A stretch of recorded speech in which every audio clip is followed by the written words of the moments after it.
दोस्तों, यूपीएससी की CSC examination ऐसी एग्ज़ामिनेशन है जिसके बारे में कौन नहीं जानता।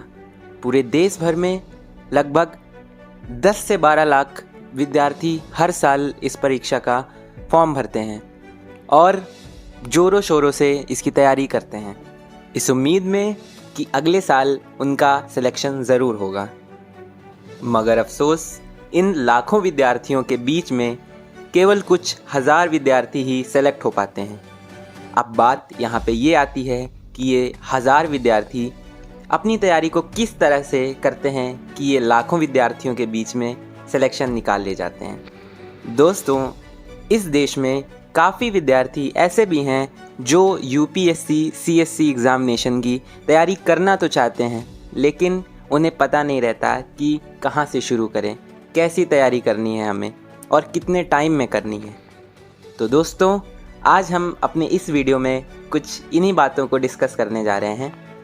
मैं इस वीडियो में बात करूंगा कि कैसे हम लोग यूपीएससी की सिविल सर्विसेज की जो परीक्षा होती है उसकी तैयारी ज़ीरो से लेके एक एडवांस लेवल तक कर सकते हैं। तो नमस्कार दोस्तों, मेरा नाम है शिवम और चलिए हम लोग आज के इस वीडियो में जानते हैं कि how to prepare for UPSC CSC with a zero level to advance level.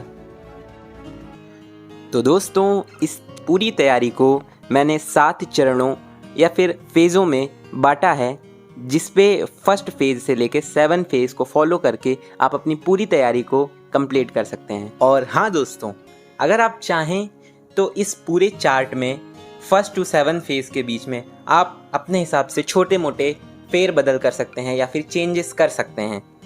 तो चलिए दोस्तों, स्टार्ट करते हैं अपने पहले चरण या फर्स्ट फेज़ के साथ। तो दोस्तों, फर्स्ट फेज़ है सिलेबस एनालिसिस का। जी हाँ दोस्तों, ये एक काफ़ी इम्पॉर्टेंट फेज़ हो जाता है स्टूडेंट्स की प्रिपरेशन का। कुछ विद्यार्थी सिलेबस एनालिसिस के इस प्रोसेस को स्किप करके आगे बढ़ जाते हैं डायरेक्ट बुक की ओर, जो कि बिल्कुल गलत तरीका है। पहले आपको सिलेबस को अच्छी तरीके से डिटेल्ड वे में एनालिसिस करना होगा, उसके बाद ही आप आगे नेक्स्ट फेज़ में बढ़ेंगे। तो इस सिलेबस एनालिसिस के स्टेप में मैं आपको बता दूं कि कैसे एनालिसिस करना आपको सिलेबस का। आपको पूरे सिलेबस को गहराई से समझना होगा। यहाँ पर गहराई से समझने का मतलब उसे केवल पढ़ना नहीं है दोस्तों। सिलेबस को गहराई से समझना, एकदम डीपली समझना एक स्टूडेंट के लिए जो कि अभी अपने प्रिपरेशन के इनिशियल स्टेट में है, उसके लिए थोड़ा मुश्किल हो जाता है। तो इसका एक सॉल्यूशन जो कि मेरे पास है वो मैं आपको बताता हूँ। दोस्तों, यूट्यूब एक बहुत बड़ा सोशल मीडिया प्लेटफॉर्म है। यहाँ पर बहुत सारी फ़ायदेमंद चीज़ें मिलती हैं। तो आपको सिंपली क्या करना है कि आपको यूट्यूब में जाना है और बहुत सारे मतलब हज़ारों की संख्या में वहाँ पे आपको वीडियोस मिल जाएंगे सिलेबस एनालिसिस के, जिसमें जो ट्यूटर होता है या गाइडर होता है वो बहुत ही डीपली मैनर में आपको एक्सप्लेन करता है सिलेबस को।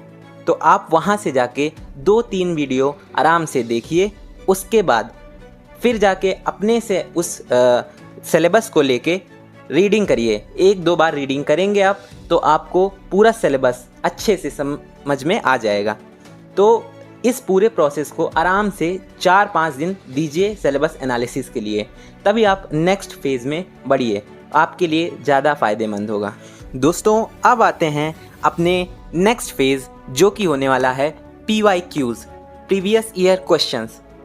अब आप में से कई लोग सोच रहे होंगे कि PYQs, अभी तो हमने प्रिपरेशन स्टार्ट भी नहीं की है, तो प्रीवियस ईयर क्वेश्चन लगाने की क्या ज़रूरत है।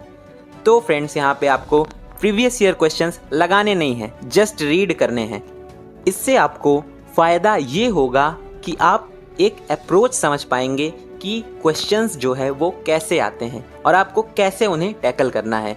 तो दोस्तों, फर्स्ट एंड सेकंड स्टेप जो कि मैं कहूँगा यहाँ पर बहुत इम्पॉर्टेंट है, मोस्ट इम्पॉर्टेंट कहूँगा, क्योंकि पहला स्टेप जो है, पहला फेज़ जो है सिलेबस एनालिसिस का, उसके द्वारा हमें ये पता चलता है कि हमें क्या पढ़ना है, जिससे क्या होगा कि फ्यूचर में आप कोई भी टॉपिक पढ़ रहे होंगे तो वो आपको पता होगा कि हमें इस टॉपिक को पढ़ना है या नहीं। यानी कि आपको पहले पता होगा, आपको एक अप्रोच होगा कि हमें इस टॉपिक को पढ़ना है या नहीं, ये हमारे सिलेबस में है या नहीं। तो पहले फेज़ का काम ये है और सेकंड फेज़ का काम ये है PYQs का, कि आपको ये पता चल जाएगा कि हमें इसे कैसे पढ़ना है। तो PYQs बहुत इम्पॉर्टेंट हैं। इसमें भी ख़ास तौर पर मैं बता दूं, प्री के जो PYQs हैं उसको आपको ओवरव्यू करना है, जो कि अभी काम ज़्यादा नहीं है आपका। प्री जब आपका आएगा उसके पहले आप इसको कर लीजिएगा तो ज़्यादा सही रहेगा, लेकिन मेंस का जो है उसको आपको डेप्थ में लेना है और डेप्थ में कवर करना है। यहाँ पर डेप्थ में कवर करने से मेरा मतलब है कि आपको 2 और 3 रीडिंग्स लेनी है अपने PYQ की, जो कि मेंस का है। तो फ्रेंड्स, ये था हमारा फेज़ नंबर 2। अब चलते हैं हमारे फेज़ नंबर 3 की तरफ, जो कि है NCERTs का। तो दोस्तों, ये भी अपने आप में काफ़ी इम्पॉर्टेंट फेज़ है। एक UPSC एस्पिरेंट के लिए NCERT उतनी ही ज़रूरी है जितना ज़रूरी एक घर को बनाते समय उसकी नींव को रखना है, क्योंकि NCERT स्टूडेंट को एक बेस प्रोवाइड करता है अपने एडवांस लेवल के लिए। तो दोस्तों, ये तो हो गई NCERTs की इम्पोर्टेंस की बात। चलिए अब समझते हैं कि इन NCERTs को हमें पढ़ना कैसे है, इनको पढ़ने का अप्रोच क्या होना चाहिए। दोस्तों, यहाँ पर आपको 35 to 40 NCERTs कवर करनी पड़ेंगी, जिसमें से 6 to 10th होगी साइंस की NCERTs, जो कि बेसिक साइंस होगा, एंड 6 to 12th होगी ह्यूमैनिटीज़ की NCERTs, जो कि काफ़ी इंपॉर्टेंट होने वाली हैं। आप इन NCERTs को पढ़ने का अप्रोच कुछ इस प्रकार रख सकते हैं कि 6 to 8th की जितनी भी NCERTs हैं आप उनको शॉर्ट में 1 और 2 रीडिंग के साथ ख़त्म कर दें, क्योंकि इसमें कुछ ज़्यादा नहीं होता है, बेसिक्स होते हैं। उसके बाद जो 9 से 12th की NCERTs हैं उसमें एकदम डीपली आपको उसे पढ़ना पड़ेगा। और इन 9 to 12 तक की NCERTs को पढ़ने का एक अप्रोच ये हो सकता है कि आप इनको 3 फेजेज़ में कर सकते हैं। पहले फेज़ में आप फर्स्ट रीडिंग के साथ किसी ट्यूटर का वीडियो लेक्चर देख सकते हैं।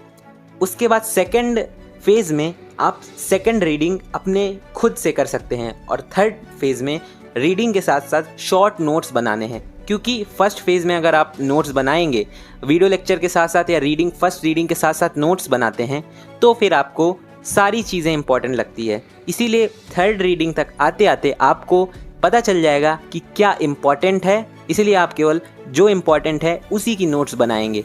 तो ये था हमारा थर्ड फेज़, जो कि NCERTs का था। और अब बढ़ते हैं अपने नेक्स्ट फेज़, जो कि है फोर्थ फेज़, एडवांस बुक्स का। जी हाँ दोस्तों, एडवांस बुक्स, इसको कवर करने का भी तरीका सेम NCERTs के तरीके की तरह है। जैसे उसमें वीडियो लेक्चर्स के साथ first reading, then second phase में second reading, and third phase में थर्ड रीडिंग के साथ आपको शॉर्ट नोट्स बनानी है, वैसे सेम आपको इसमें करना है। लेकिन हाँ, अगर इस फेज़ में आपको एडवांस बुक के साथ वीडियो लेक्चर्स मिलते हैं तो बहुत ही अच्छी बात है, वरना अब आप इतने एडवांस हो चुके हैं कि अब आप खुद से अपनी रीडिंग कर सकते हैं और खुद से चीज़ों को समझ सकते हैं। तो first reading, then second reading, and then third reading के साथ शॉर्ट नोट्स। तो ये अप्रोच होने वाला हमारा एडवांस बुक्स के साथ में। अब बढ़ते हैं अपने नेक्स्ट फेज़, जो कि है फेज़ 5, ऑप्शनल का। इस फेज़ में आपको PYQs पहले करने हैं ऑप्शनल्स के, उसके बाद फिर ऑप्शनल का वही सेम अप्रोच रहेगा जो NCERTs और एडवांस बुक्स का है। तो ये हो जाएगा आपका पूरा फेज़ 5। दोस्तों, अब बढ़ते हैं अपने 6th फेज़, जो कि होने वाला है वैल्यू एडिशन मटेरियल्स। मतलब कि करेंट्स वगैरह जैसे हो गए, करंट अफेयर्स वगैरह हो गए। आपको इसमें करना क्या है, बेसिकली करंट अफेयर्स पढ़ना है, उसके साथ साथ आपको पहले की जो NCERTs, एडवांस बुक्स और ऑप्शनल के शॉर्ट नोट्स बनाए थे उनको आपको रिवाइज़ करना है। तो इससे होगा क्या, बेसिकली इससे होगा कि जो आपका स्टैटिक पोर्शन है, जो आपका स्टैटिक नॉलेज है, वो करंट के साथ मिक्सड अप हो जाएगा, तो आपको फुल नॉलेज हो जाएगा। तो ये है हमारा 6th स्टेज। तो अब बढ़ते हैं अपने 7th फेज़ की तरफ। और हाँ फ्रेंड्स, इस फेज़ को आपको रेगुलर बेसिस पे करना है। इस फेज़ की शुरुआत आपको एडवांस बुक के साथ साथ ही कर देनी है। तो बेसिकली इस फेज़ में होने क्या वाला है, न्यूज़पेपर्स, जो कि हम लोग जानते हैं बहुत ही इम्पॉर्टेंट है। अब फ्रेंड्स, यहाँ पर न्यूज़पेपर को पढ़ने के भी 2 मेथड्स हो सकते हैं। पहला ये कि आप अपने यहाँ न्यूज़पेपर मंगवाएं और उसे पढ़ें।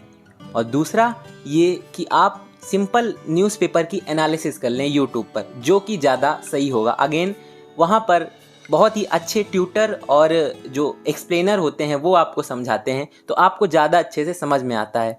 और वो आपको बताते भी हैं कि क्या इम्पॉर्टेंट है इस परीक्षा के पॉइंट ऑफ व्यू से, क्योंकि बहुत सारा कंटेंट होता है न्यूज़पेपर में। तो मेरी राय यही है कि आप ऑनलाइन यूट्यूब पर न्यूज़पेपर की एनालिसिस कर लें। तो फ्रेंड्स, ये थे हमारे 7 फेजेस, और इसके साथ साथ आपको अपने ऊपर भी काम करना पड़ेगा, अपने स्किल्स पर भी काम करना पड़ेगा, जैसे कि पर्सनालिटी डेवलपमेंट, जो कि आपको इंटरव्यू में काम आएगी, और time management, note making, answer writing जैसी स्किल्स को भी अपने अंदर डेवलप करना होगा, तभी आप जाकर इस परीक्षा को क्वालिफाई कर सकते हैं। तो दोस्तों, मुझे लगता है कि मैंने आज के इस वीडियो में काफ़ी हद तक चीज़ें कवर कर दी हैं, लेकिन फिर भी थोड़ा बहुत अगर छूट गया हो तो उसे अपने हिसाब से एडजस्ट कर लेना। तो चलिए दोस्तों, मिलते हैं हम किसी और नई वीडियो पर, तब तक के लिए गुड बाय।